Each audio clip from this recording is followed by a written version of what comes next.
Voy a comenzar con la primera de ellas, que lleva por título, como veis, Evaluación de impacto y la distribución, nuevas tendencias y principales implicaciones. Voy a tratar de llevar a cabo una evaluación, una presentación muy sencilla e ilustrativa, y el objetivo va a ser ofrecer los principales conceptos e ideas ligados con la evaluación, y haré especial hincapié en una técnica que se está veniendo utilizando recientemente, que es la de los modelos de control sintético. Con este objetivo, el índice que he presentado para esta presentación es el que veis en pantalla. En un primer apartado trataré de justificar la necesidad de llevar a cabo de evaluar las políticas públicas. El segundo de los apartados, que lleva por título Diseño de una evaluación de impacto, en él hablaré de los dos tipos de evaluación que es posible llevar a cabo, que son las evaluaciones ex ante y ex post. Igualmente veremos los dos tipos de diseño que tradicionalmente se vienen desarrollando, que son los experimentales y los cuasi experimentales. En el tercero de los apartados, que he titulado "¿Qué evaluar?", nos centraremos en algunos ejemplos relativos a materias o políticas redistributivas, e igualmente en algún tipo de evaluación vinculado o asociado con la crisis económica, es decir, qué potencial tienen estas técnicas para afrontar la crisis económica tan acuciante que actualmente nos gobierna. El cuarto apartado es el que lleva por título Desarrollos recientes en la evaluación, el método de los controles sintéticos. Como digo, es en el que me detendré especialmente. Os comentaré en qué consiste, qué ventajas tiene respecto a los métodos tradicionales, y lo vincularé con el apartado quinto, en el que mostraré un ejemplo de las potenciales ventajas de este método. En él lo que se estiman son los efectos de una subida impositiva sobre el precio de tabaco en California, y veremos qué propone, cuál es la novedad, ¿no? o la originalidad de este enfoque. Y cerraré la presentación con unas perceptivas conclusiones.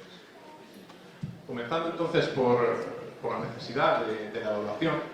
Si os fijáis en esa figura de la izquierda, pues podemos tener en cuenta que la evaluación se plantea toda una serie de cuestiones, como pueden ser el alcance de la evaluación, qué objetivos definir, qué datos ha de manejar, cómo recogerlos, etc. Igualmente se plantea por tareas de información y seguimiento.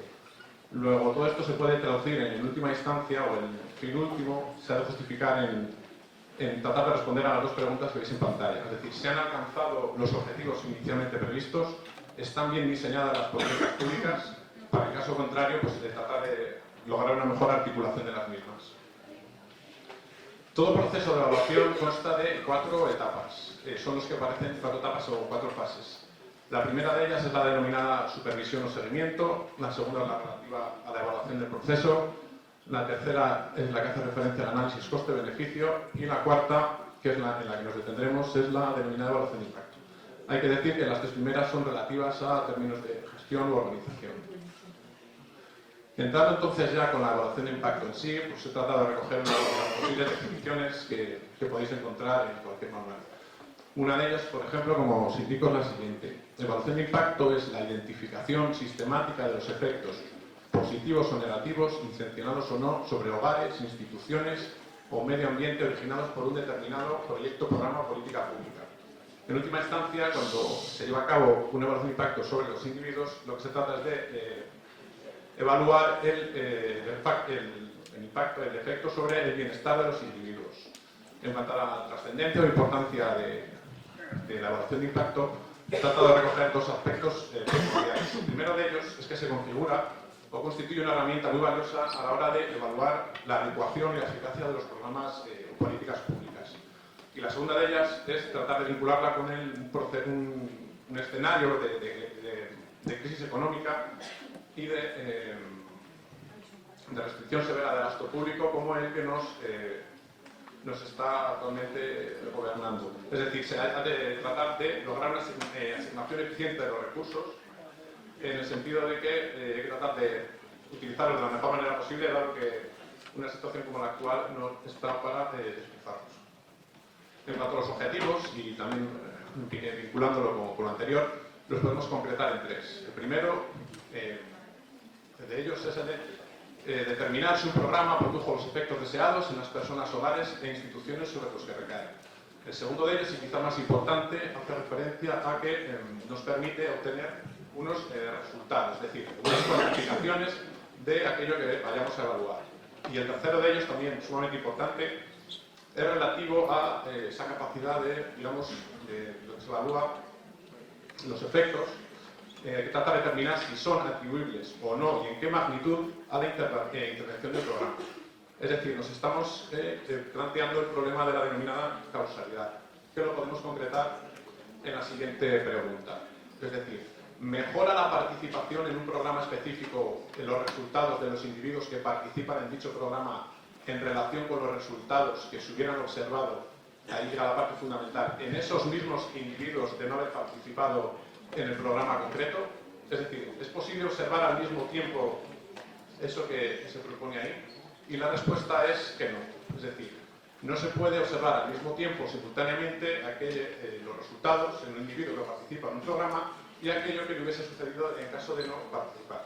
Es lo denominado escenario contrafactual, de lo que habíamos hablado esta mañana. Emi nos ha dado una idea de en qué consiste. Es decir, este escenario contrafactual no es más que una recreación, una construcción de una situación hipotética de lo que hubiese sucedido a los beneficiarios de una determinada política pública en el caso de que esta no se hubiese implementado. Y nos podemos preguntar para qué consiste esta recreación o de este estado contrafactual. Pues la motivación de esto no es otra que la de comparar la situación real, digamos, de comparar la situación real con esta situación contrafactual, lo que nos permite es aislar la influencia de factores o determinantes externos, como puede ser, por ejemplo, la evolución de la economía, que es un ejemplo muy representativo. Es decir, no es lo mismo llevar a cabo una evaluación de una política pública en un contexto de profunda crisis económica como este, como el que nos encontramos ahora, que llevarlo a cabo en una situación de bonanza económica. Los resultados van a variar notablemente, pues, a la hora de, es decir, si recreamos esta situación hipotética, lo que logramos es aislar esta influencia de factores externos que pueden perturbar los resultados. Entrando ya en el diseño de una evaluación de impacto, lo primero que cabe mencionar es las dos posibles evaluaciones que se pueden llevar a cabo. Por un lado, nos encontramos con las denominadas evaluaciones ex ante, que son aquellas que se llevan a cabo antes de implementarse una política, y se trata de proyecciones a futuro, es decir, de pronósticos. No contamos con datos reales. Es decir, el ejemplo típico de una evaluación de este tipo sería un ejercicio de microsimulación. Supongamos una subida impositiva del IVA, por ejemplo, de los puntos porcentuales, y determinar qué efecto tendría sobre el consumo. Ese sería un ejemplo típico de evaluación ex ante. Por lo que respecta a la evaluación ex post, que se la presentaré de aquí en adelante, son aquellas que se llevan a cabo después, una vez implementada la política. Son evaluaciones que se realizan hacia atrás, están orientadas hacia el pasado, y la ventaja es que cuentan con datos verdaderos. En cuanto a la medición del impacto, lo he tratado de resumir, es una idea muy sencilla.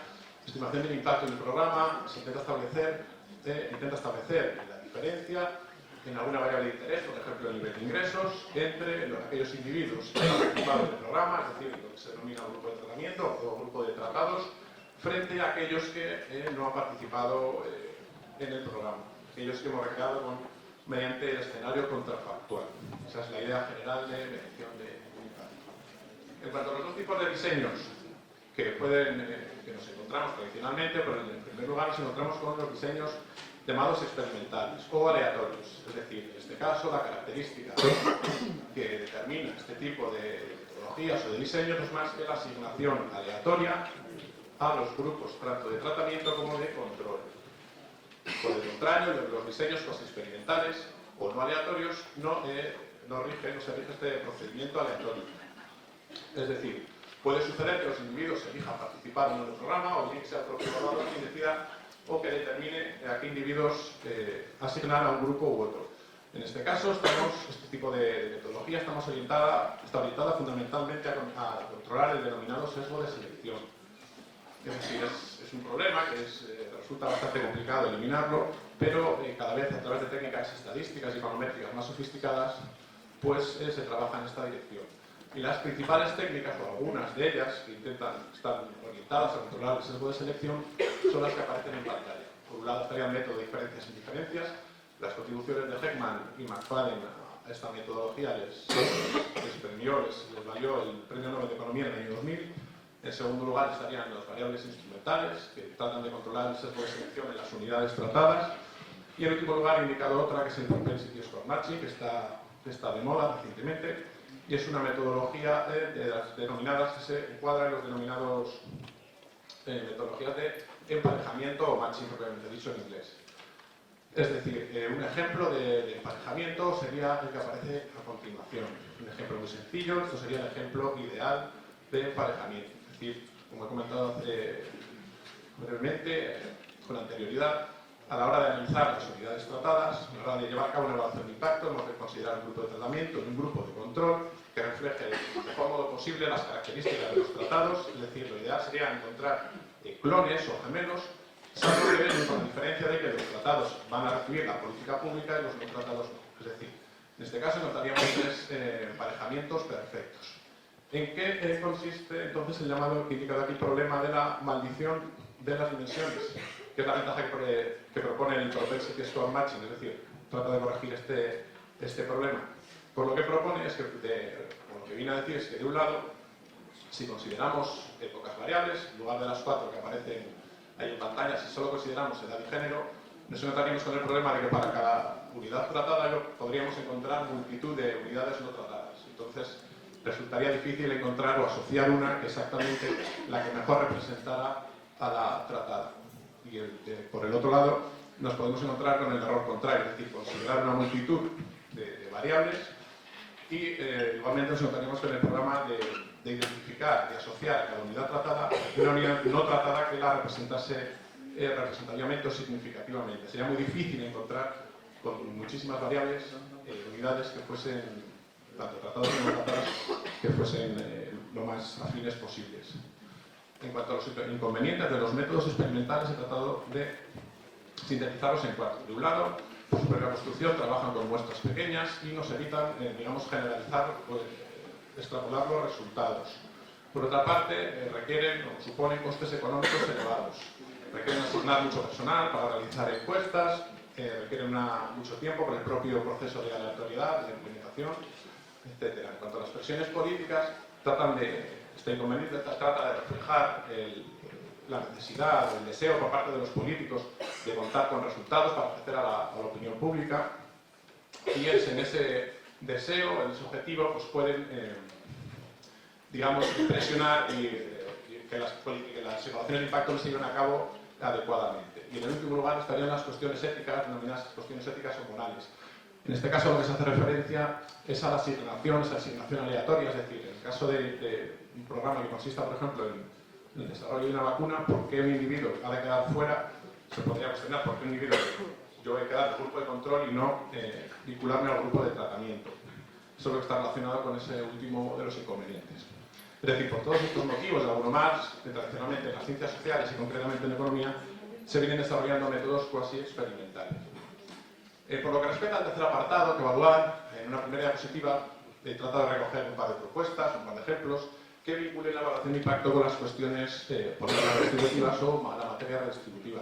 Es decir, ¿qué nos permite, por ejemplo, llevar a cabo una evaluación de impacto? ¿Qué vinculación existe con la redistribución? Pues una primera propuesta o un primer ejemplo de evaluación de impacto sería el de que nos permitiese evaluar el efecto de una reforma legislativa sobre los perceptores de determinadas prestaciones, por ejemplo asistenciales, de modo que podríamos obtener información acerca de los efectos de la cobertura del programa, el su coste económico, eficiencia, efectividad, etc. Un segundo ejemplo, una segunda propuesta, sería la de analizar los efectos de la implantación de un copago farmacéutico, de modo también de plena actualidad actualmente, sobre la redistribución de la renta en aquellas comunidades autónomas, como por ejemplo Madrid, que recientemente han optado por su implantación. Trataría de ver si hay un efecto disuasorio de ciudadanos más pobres frente a los más ricos, dado que cabe pensar que los más pobres presentan una elasticidad precio de demanda mayor frente a los más ricos. Es decir, en resumen, la evaluación de impacto nos permite analizar los efectos de las intervenciones sobre los grupos sociales más desfavorecidos o vulnerables. Por lo que respecta a una posible vinculación o asignación entre evaluación de impacto y crisis económica, es decir, qué posibilidades nos ofrece de cara a afrontarla con garantías o a obtener los resultados consistentes, pues he vuelto a incluir un par de ejemplos. Por ejemplo, en este primero indico, la propuesta sería evaluar los efectos de una reforma de un sistema de prestaciones por desempleo, un ejemplo de política pasiva, a nivel regional, en una fase recesiva como la actual y en una crisis profunda de empleo. Algo similar a esto se llevó a cabo para el año 92 en la Comunidad Autónoma de Madrid, y se trataría, por ejemplo, de evaluar los efectos sobre los desempleados con un pico de larga duración.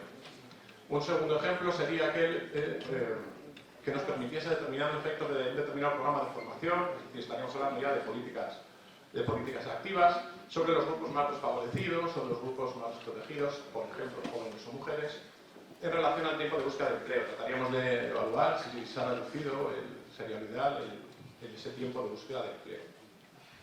Nuevamente trato de indicar ahí que la evaluación de impacto permite determinar efectos de los programas o políticas públicas sobre la exclusión social o las desigualdades.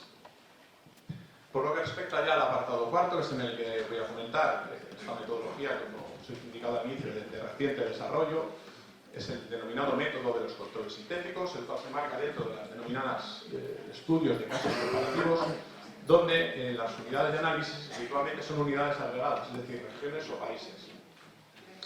Y lo que proponen estos métodos es elegir como grupo de comparación una combinación de unidades una combinación de unidades de comparación, en lugar de llevarlo a cabo con unidades individuales.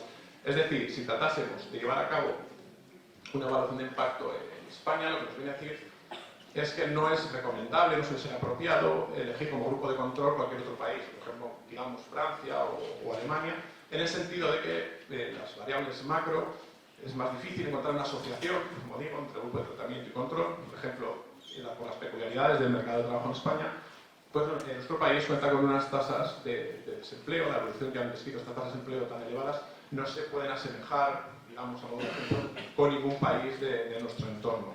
Existen muchas dificultades a la hora de evaluar entidades agregadas a la hora de establecer una unidad de comparación individual.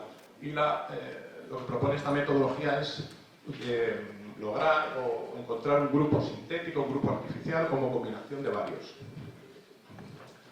Y cada una de esas unidades, como digo en el último punto, pues tendría una ponderación en función de la afinidad o semejanzas que presentase con la unidad tratada. Mayor afinidad o semejanza, mayor ponderación recibiría.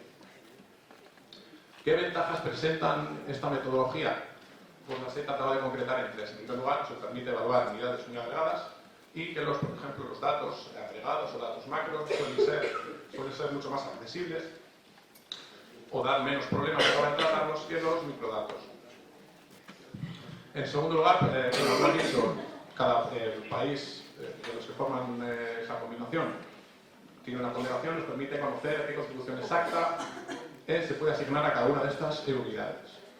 Y en el tercer lugar, ya desde el punto de vista econométrico o estadístico, hay que decir que es una construcción transparente de contrafactual que ofrece determinadas garantías frente al riesgo de extrapolación de resultados, pero no entraremos en más detalles. Por lo que respecta al ejemplo en cuestión, lo que se plantea es, lo que se lleva a cabo es un estudio, una evaluación de impacto, que consiste en estudiar los efectos de una evolución, de un incremento impositivo sobre los precios del tabaco en California. Se enmarca dentro, como he comentado antes, de los estudios de casos comparativos, donde las intervenciones presentan como ventajas que las intervenciones frecuentemente suceden a un nivel agregado, es decir, a un nivel estatal, o a un nivel de región o de comunidad autónoma, y como os comentaba con anterioridad, estos datos macro agregados normalmente están disponibles o son más accesibles que los microdatos. El problema que presentan, pues lo tenemos siempre a la elección del grupo de control. Resulta ambigua porque siempre suele estar impregnada de cierto grado de subjetividad por parte del evaluador acerca a la hora de determinar cuál es la mejor combinación de unidades, porque cada uno decidirá que respecto a la unidad de interés o variable de interés que se va a medir, influirán en mayor o menor medida otra serie de variables. El planteamiento del problema, como digo, es una medida, la aprobación de una medida que tuvo lugar en California en 1968, y nos vamos a quedar con el primero de las anotaciones que indican ahí, que es lo que se analiza es un incremento de los impuestos sobre el tabaco en 25 céntimos por cajetilla. Luego, el objetivo no es otro que determinar si un aumento de los impuestos sobre el tabaco consigue realmente que la gente fume menos. El periodo de análisis va de 1970 a 2000, quiere decir que de 1970 a 1988 lo que se trata es de comprobar si la unidad sintética o artificial que hemos recreado, digamos, describe una trayectoria semejante con la unidad tratada. Vale, esos serían los primeros 20 años el objetivo que tendrían. Para el resto de años, los últimos 10, valoraríamos el efecto. Quiere decir que se excluyeron del análisis entre estados que fueron aquellos que aprobaron medidas relativas al control de tabaco, es decir, aprobaron medidas similares en el periodo de referencia. Luego ya no serían un fiel reflejo de la situación de California. En cuanto a las variables que mejor expresan la venta de cigarrillos, son aquellas que se recogen, están aquí indicadas, pues son la renta per cápita, la población a la que fue destinada, que se considera con mayor posibilidad de fumar, son aquellos situados entre 15 y 24 años, la venta de precio al público, el consumo de cerveza per cápita y la venta de cigarrillos en 3 momentos puntuales.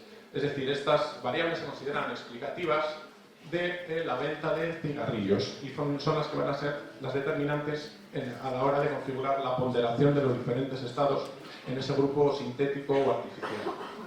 Es decir, lo que plantean aquí en este momento ya los autores, es decir, a partir de California, son las estimaciones reales, las estimaciones del control sintético, formado por 5 o 6 estados, que ahora veremos cuáles son, y digamos, esta es una alternativa, digamos, ¿qué hubiese pasado si en lugar de este grupo control sintético hubiésemos elegido los 38 estados restantes? He comentado que a veces se excluyeron con carácter previo.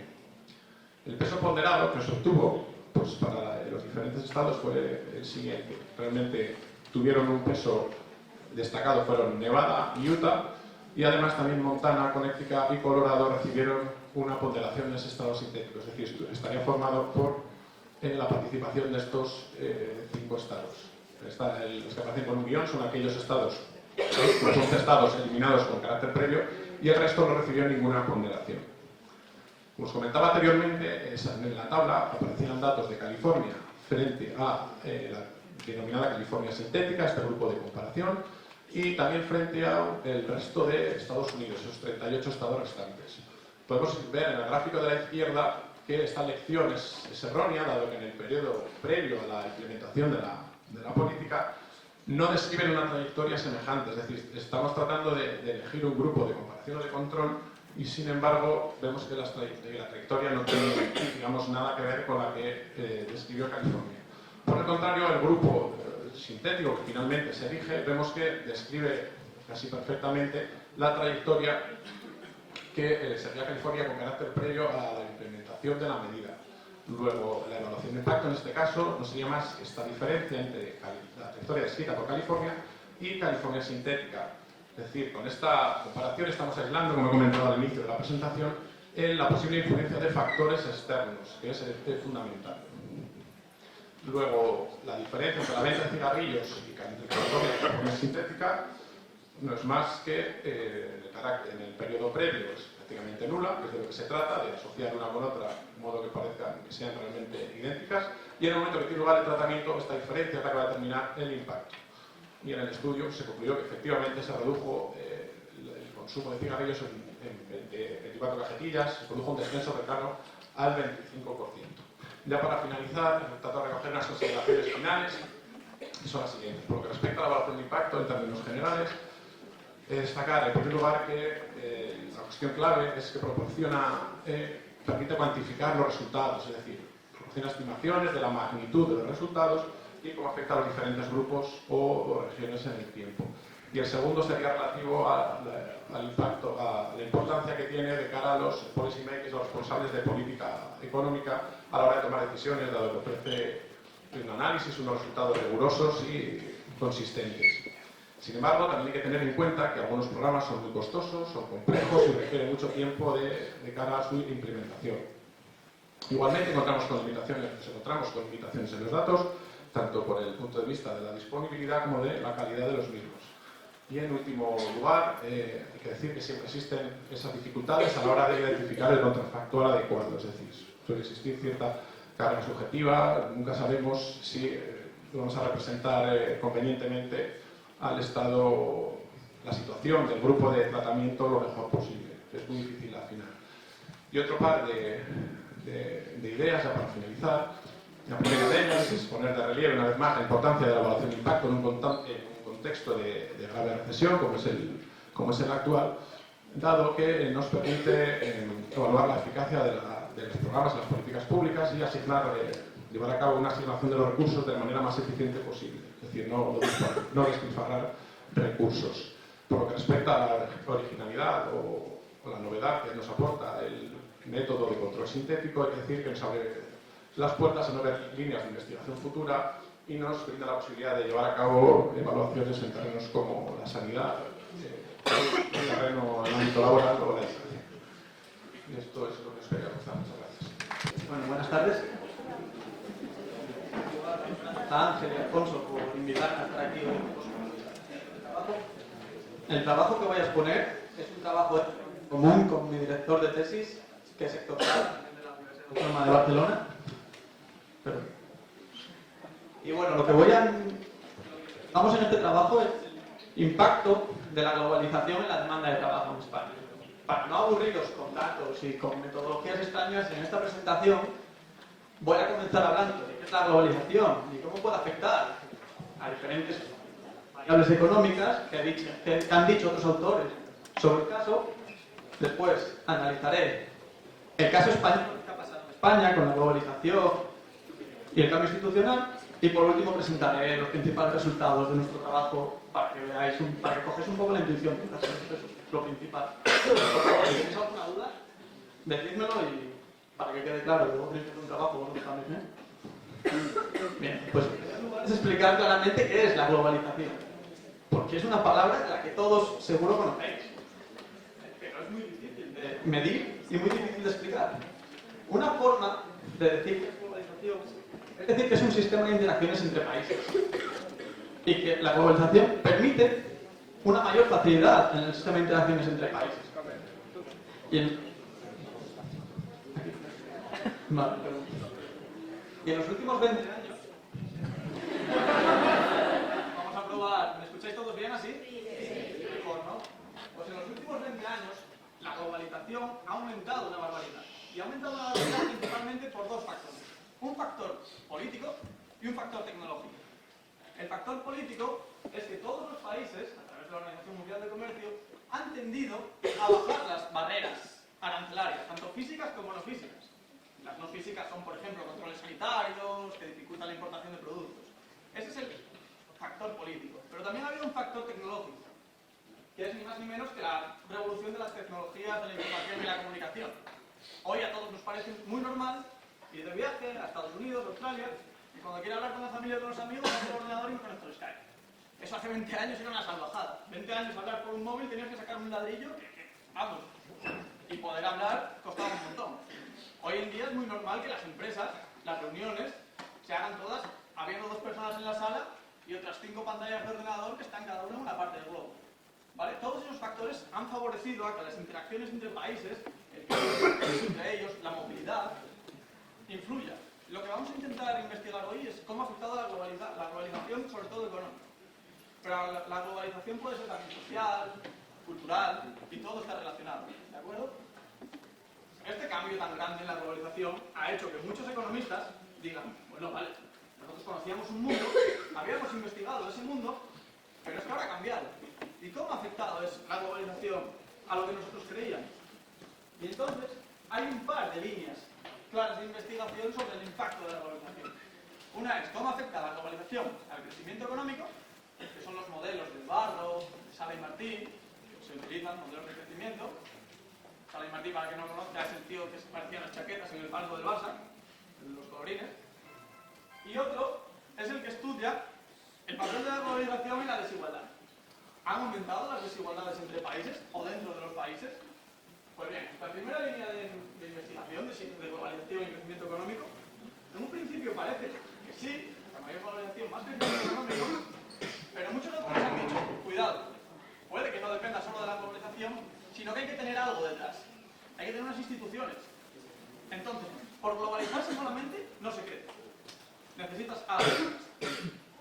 vamos nosotros es al segundo camino, globalización y desigualdad. Muchos autores han dicho que la globalización ha incrementado las diferencias entre países desarrollados y no desarrollados.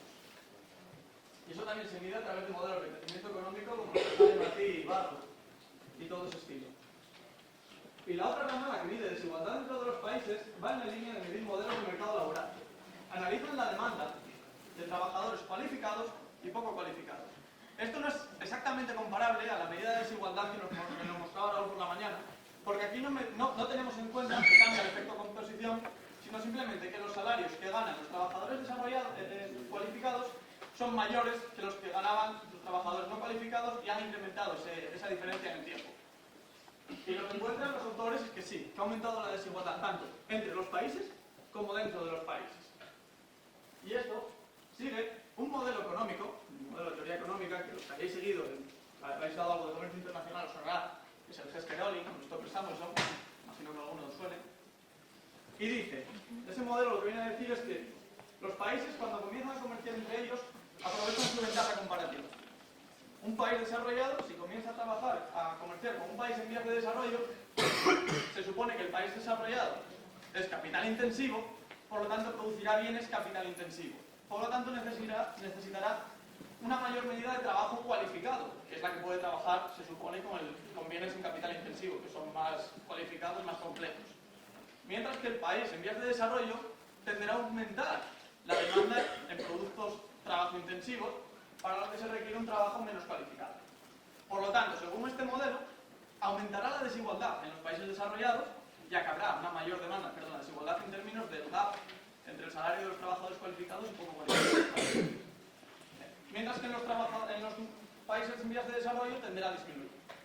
Y entonces los investigadores comenzaron a ver, vamos a ver si se cumple, vamos a ver si no se cumple. Aquí están Revenga, Freeman y Katz, Fenske Hanson, que trabajan sobre esto.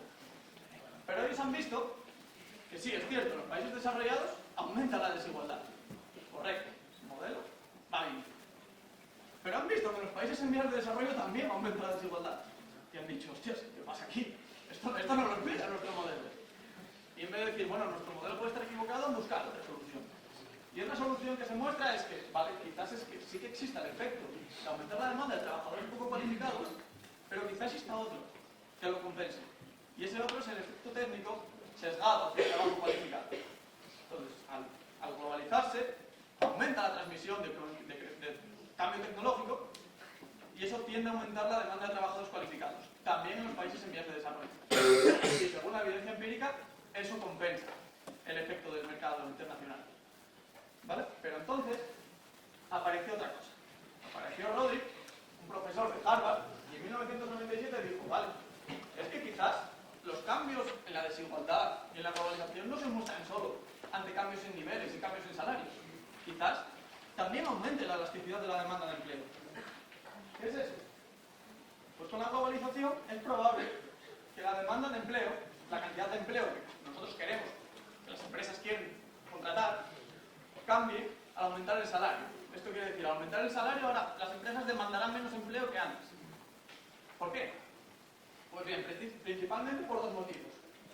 Una, facilidad mayor de sustituir capital por trabajo.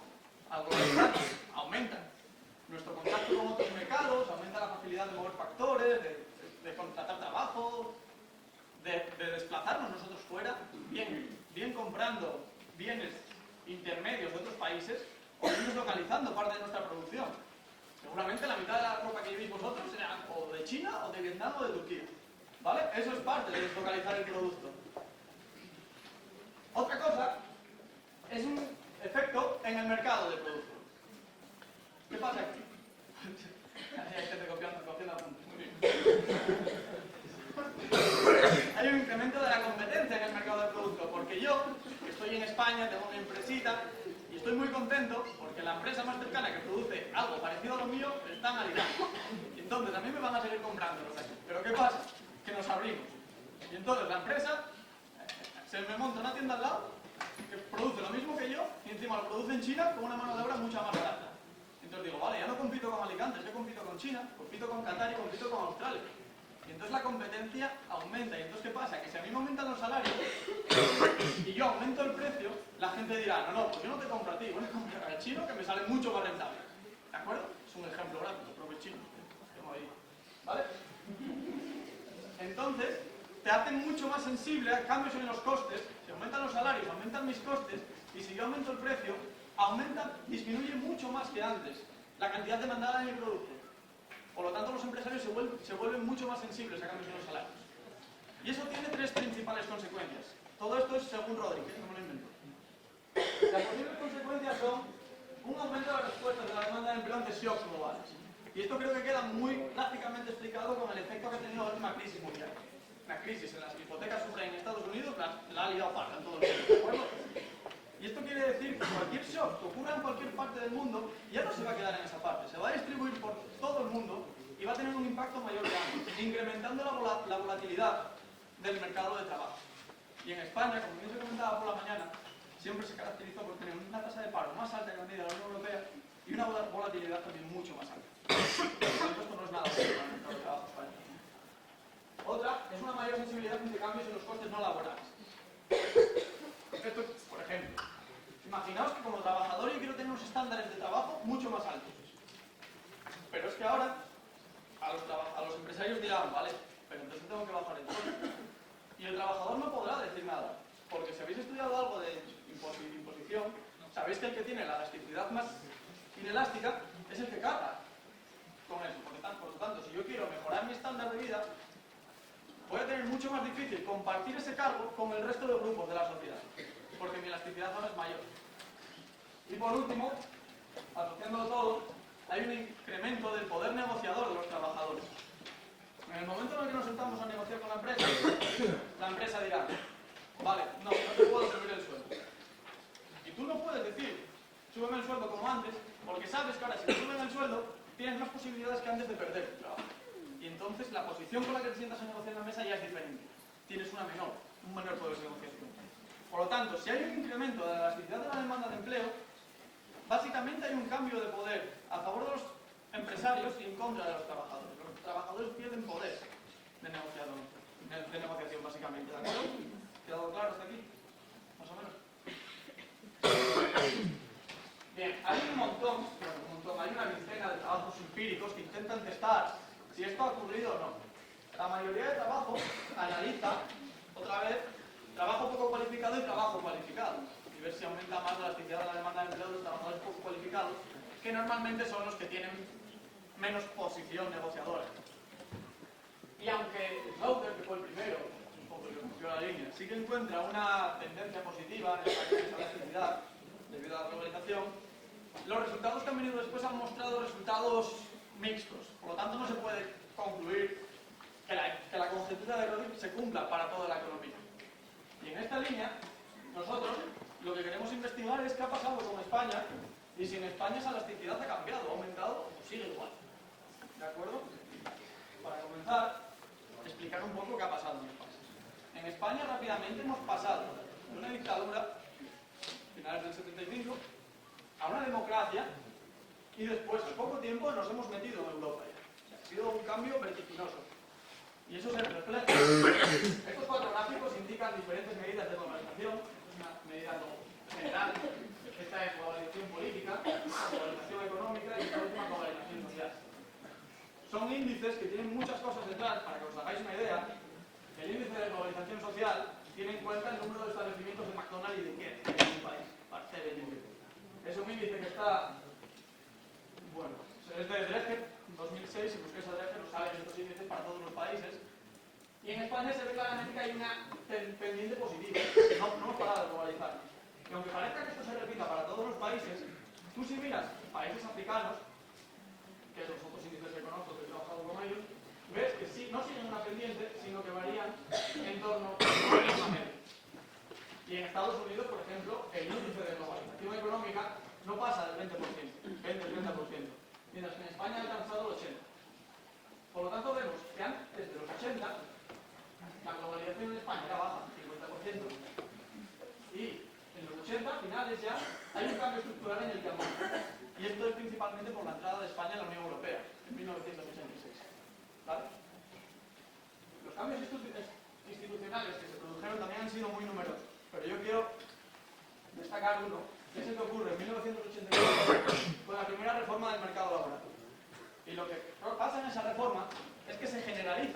el uso de los trabajos temporales para todos los empleos. Antes solo se usaban principalmente en la construcción y en el turismo. Entonces, se permitió que se usasen en todos los trabajos y pasó la tasa de temporalidad en España del 10% al 30%. Y así se mantuvo hasta prácticamente ahora. A pesar de que en el 94 y en el 97, contra reformas posteriores, intentaron reducir esa tasa. Por lo tanto, ¿qué tenemos en España?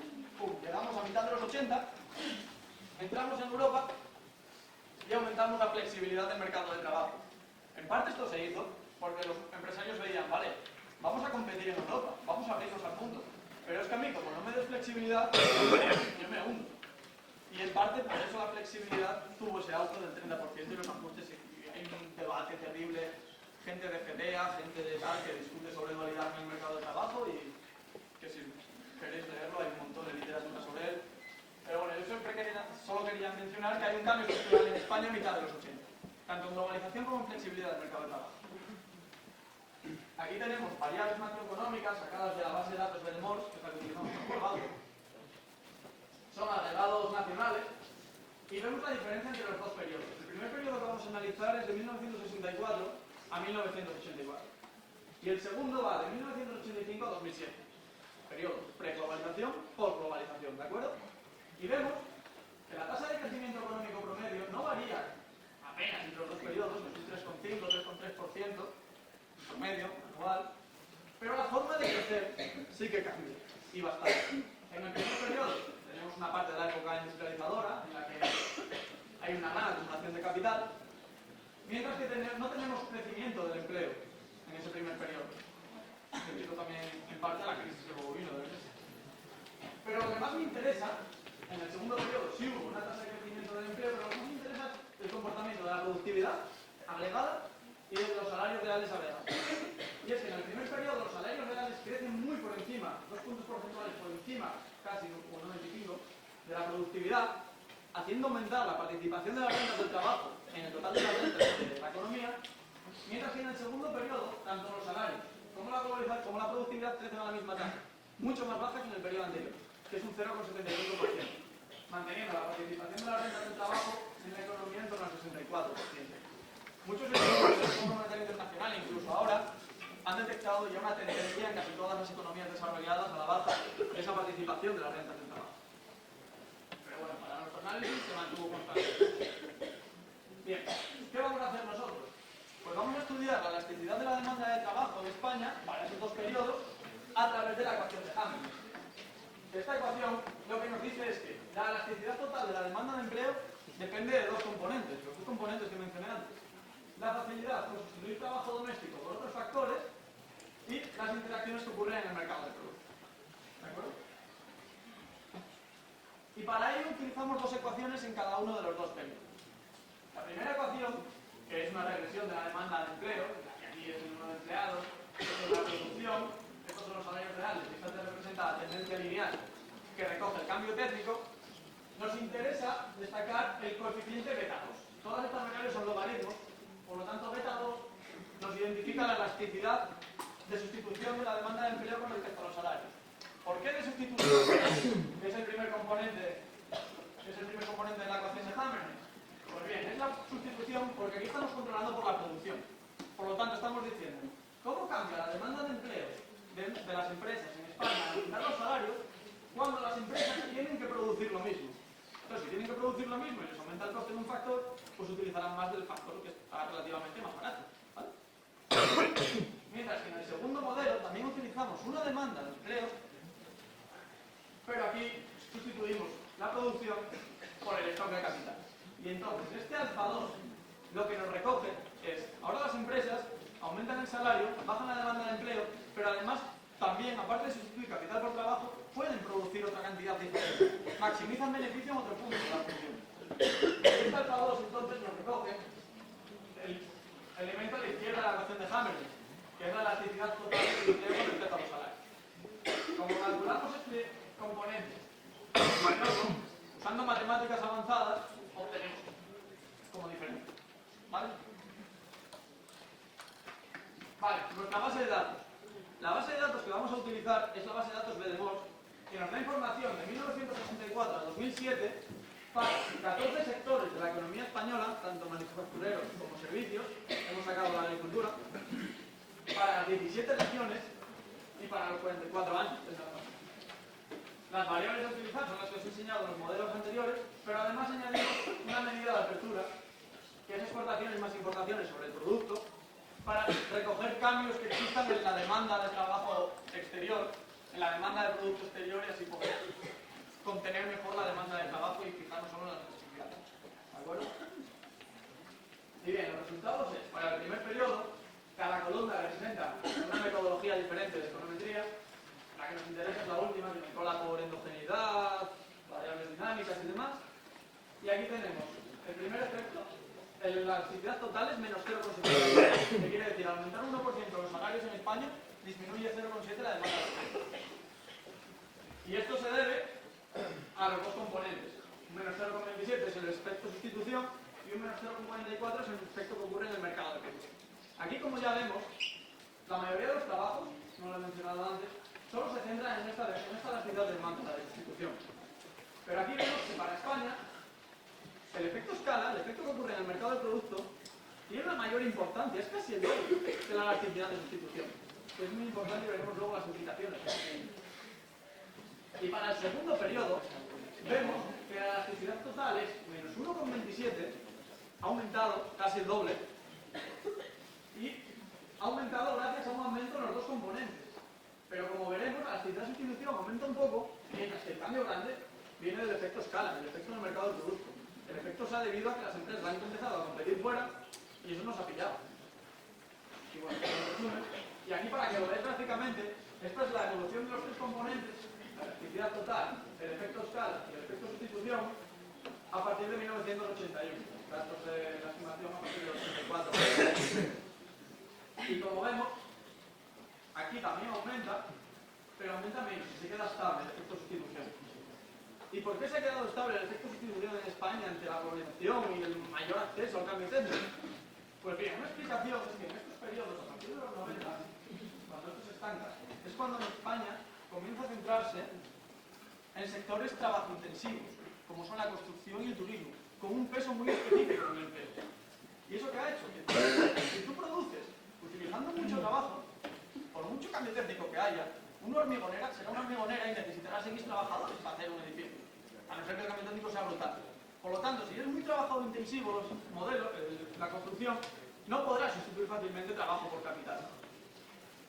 Y lo que nos muestra esto es que los cambios en la elasticidad total, incluso la forma, vienen mayormente por el cambio de mercado. Eso es lo que más ha costado a las empresas, competir como en exterior. Al competir como en exterior es cuando ellas han visto que si querían crear empleo, lo que necesitaban era reducir costos. Y es el modelo que se viene escuchando en muchos sitios, entre ellos la patronal. Vale, ¿queréis aumentar la demanda? Pues ayúdame a despedir, necesito que me cobren menos, necesitamos ajustar salarios. Y vale, sí, si se reducen salarios, aumentará la demanda de empleo, vale. Es lógico, pero la cuestión aquí, la conclusión, es hasta qué punto queremos que ese sea el modelo. Ahora mismo en España venimos de un modelo que se ha alimentado básicamente a base de crédito. Y ahora el crédito se ha acabado.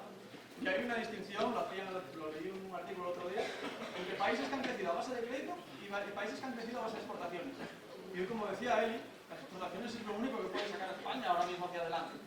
Y en el corto plazo, dependemos de que nos compren, dependemos del exterior. Pero en el largo plazo, también queremos salir a este modelo porque no tenemos crédito. Pero ¿de verdad queremos salir a este modelo compitiendo en costes? ¿Creéis realmente que compitiendo en costes podemos ir a algún lado? Vale, pues entonces es un problema del país. Sí, por supuesto, hay que cambiar de modelo productivo. ¿Y cómo cambiamos de modelo productivo? Pues bien, esa es la gran cuestión. Pero hay que salir hay que cambiar, en principio, la mentalidad de yo te hago lo mismo, pero te lo hago más barato. No. Tú házmelo por el mismo precio, pero házmelo mejor. Ese es el cambio de mentalidad. Necesitamos intentar competir en calidad. Y eso solo se consigue innovando y exportando bienes competitivos, como ha mostrado el no lo usamos ahora mismo. ¿Vale? No. Las conclusiones son un poco juicios de valor también, por supuesto. Pero todo lo que vais a encontrar en esta vida tiene un juicio de valor. Todos los modelos que tengáis detrás van a tener detrás una ideología del autor que la haga. Entonces podéis estar en desacuerdo, puede haber otras líneas. Yo no soy un experto en lo que tenemos que hacer y lo que no, pero creo que para que una sociedad vaya adelante no podemos permitir, o el modelo a seguir no es que los trabajadores carguen con todo el peso de la reforma, que como hemos visto, al aumentar la electricidad de la demanda de empleo, y han perdido poder negociador con respecto al capital, y puede que esto, los empresarios, y puede que esto vaya relacionado con la última reforma laboral, que si ha cargado más. Yo creo que después de analizar esto, después de la reforma laboral aumentará. Y lo que buscamos es que esto se estabilice en un punto y se busque un modelo de crecimiento a base también de salarios, de que los salarios no crezcan descompensadamente de la productividad, pero que tampoco se estanquen. Porque si aumentan las desigualdades está bien, y se va a ver mañana en la huelga general, van a comenzar las tensiones sociales. Y entonces los modelos económicos tienen que pensar en que tenemos que crecer, pero tenemos que crecer con cabeza. Y no podemos pasarnos en burbujas. La única solución que tenemos es esperar a que el exterior pide de nosotros, pero mientras debemos de ver cómo ponemos las piedras para ir estableciendo otro modelo competitivo y poder competir con Alemania, con